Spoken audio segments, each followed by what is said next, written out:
If your videos are still looking bad, it is probably lighting that is the issue. I mean, you can get a nice camera, good. You could get a quality lens to go with it, you know? Great. It's a good pair, but if you get a good light, that will make a huge difference and really render those two things not as important, because with a quality light, you can make a cheaper $600 camera look very similar to a $4,000 camera like I'm shooting on right now. So that is why I'm always excited to try out new lights like this Molus X100 that Zhiyun sent me to try out. And man, this thing is quite useful. First off, look at the size of it. So just to compare, this is the light that I take with me when I travel. Got a diffuser on it. This LED I set up just to light myself, make videos look good when I'm on the road. It's shorter than that. It's a little bit wider because, you know, it's got a fan built into it. And this has the option of RGB on it, whereas this is just a bicolor LED. But this thing you can use like a professional light. For example, this is a shot I test out a lot just to show low light capabilities of cameras and how good lenses are. And you can see, you know, it's a good camera with a good lens. Stuff is clear, but it still doesn't really look that good. The lighting's not great. I don't really stand out much from the background. But then you throw in a nice light, and here we go. Everything's looking better. You still get that street light type of look like what I was standing under originally, but now I stand out a lot more from the background. Everything doesn't have to be exposed really high for you to be able to see stuff, and it's a better overall image. And I typically do this shot in my test with this big studio type light that I'm using right now, which is really good, but it has to be plugged into power, which is quite annoying. Whereas with this, I can just take the battery right here, plug it in. This is how big it is, and I can use this thing. I stuck it on the end of a pole here, had my son hold it up, and you have an easy to use light that'll last you plenty of time. You have adapters that come along with it, but you also have this Bowens mount adapter that you can get. And with this, I can attach my full size softbox right there, which is what we did in that video test right there. So this thing is quite versatile. Now the battery will only last you 30 minutes, but that's when you're using it at full power. And in this shot here, I was using 1%. 1%, so it really doesn't take a whole lot. And like with this light I have set up right now, it has twice the wattage output as this, but I'm usually only using this thing at 20%. And just another example, we wanted to see how it would look trying to replicate some moonlight for the kids playing outside. So we got up in a tree, and this was only at 20% for the light here. And as you can see down below, we've got that moonlight look with the kids playing outside. We tried a couple different angles, went up on the roof as well to see how it would look.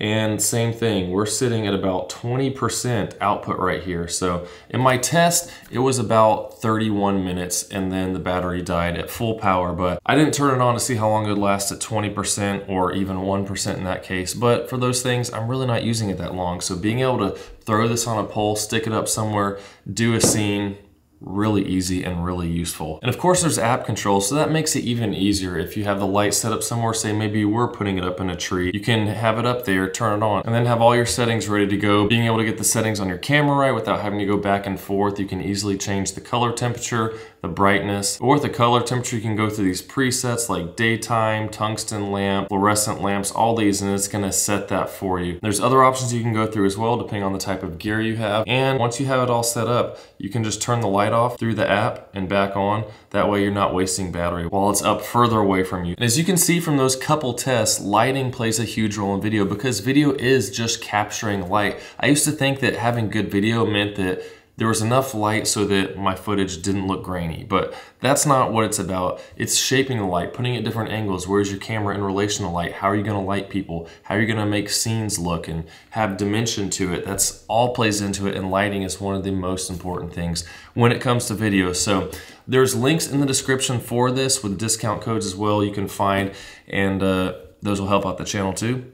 I really appreciate it. So let's look at all the different modes that this light has and see what you can get out of it. First off, even though it is battery powered, it also has a DC power input. So you don't have to worry about running out of battery. You can hook it up somewhere, but like in those situations I was talking about earlier, you can hook it up to a battery if you want to put it somewhere unusual and don't want to have to run cables out to it. You have that option. So we turn it on and you can go from 0 to 100% on the dimmer switch. And if you click the switch, it'll quickly move to 50%. Another click will take you to 100%, and then another click to 0. So you can quickly move to those various settings and then fine tune from there based on what you need for your scene.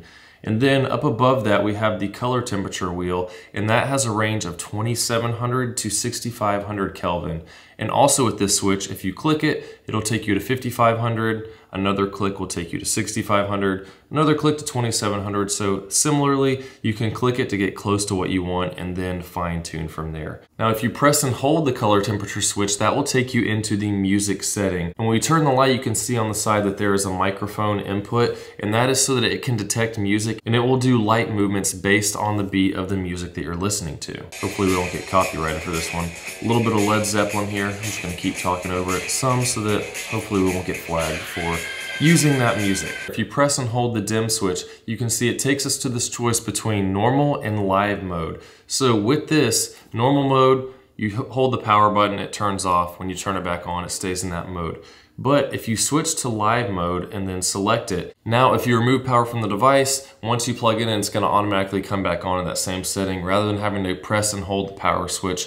And where this could come in handy is if you have multiple lights set up and you wanna be controlling them all at once and you don't wanna have to go constantly turn everything on and off, and you had them all set up to the same power supply, you could cut that power supply, the lights will turn off, and then when you put power back on again, they'll all come back at the same setting where you had it. So it just makes turning off and on a little bit easier when you're using multiple lights. Now this light also has a built-in fan, so just so you can see how quiet it is, I'm gonna hold it here, it's running. I'm assuming you probably can't hear it from there. And I'll hold it right up next to the microphone.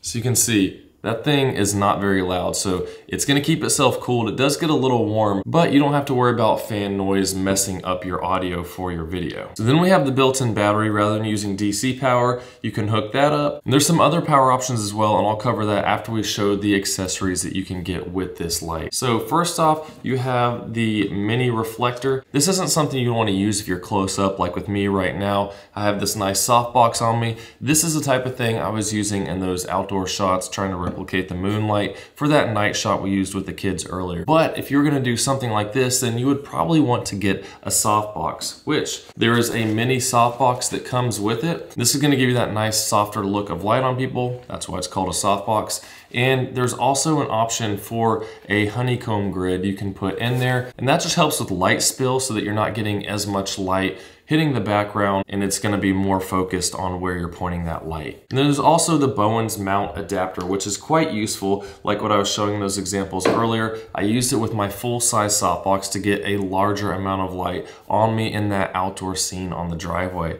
And another one that I don't have is the diffusion dome, and this just gives you another type of look. And with all these different things, you can experiment with the type of look you want, and all this depends on the version that you get. For example, if you want just the light, then that's gonna be $250. But then if you get the combo kit, which also comes with the battery, that's $350, and it's saving you some money because the battery's $120. And then there's also the pro kit where you start getting accessories to go along with that. I would definitely suggest getting a kit that has the softbox, because that's going to make a huge difference. If you want to get a type of look like this, if you're making YouTube videos or just in general trying to light somebody up close. And as far as powering options, again, you have the battery that you can hook up to it, and then there's also a USB-C port here on the bottom that's right next to the DC power in, and that is another way to power. And it's going to depend on the type of adapter you use. For example, I tried out this 12-watt Apple adapter hooked up to it, and it was powerful enough to turn it on, but it wouldn't give any light output. 12 watts, not enough. So then next up I tried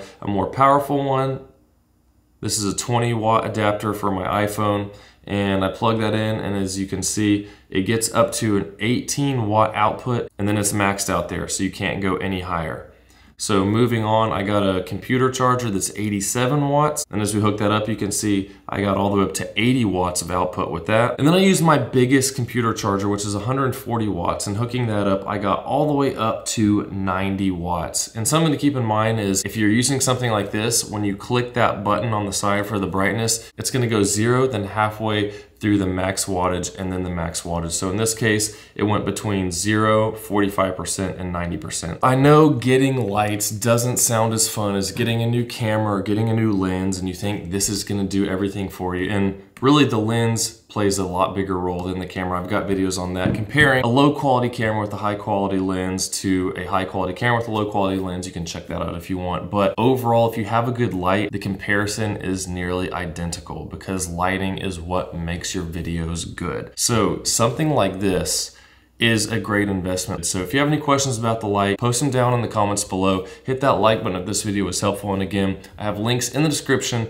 for this light along with the discount code that'll help you out if you want to get it. And if you have any other questions about filmmaking in general, I have lots of stuff on the channel to help you out. That's what I'm here for. Every time you use new lights, you learn of all kinds of cool tricks you can do. So don't discount lights. They're going to make your videos better. And I will see y'all in the next one.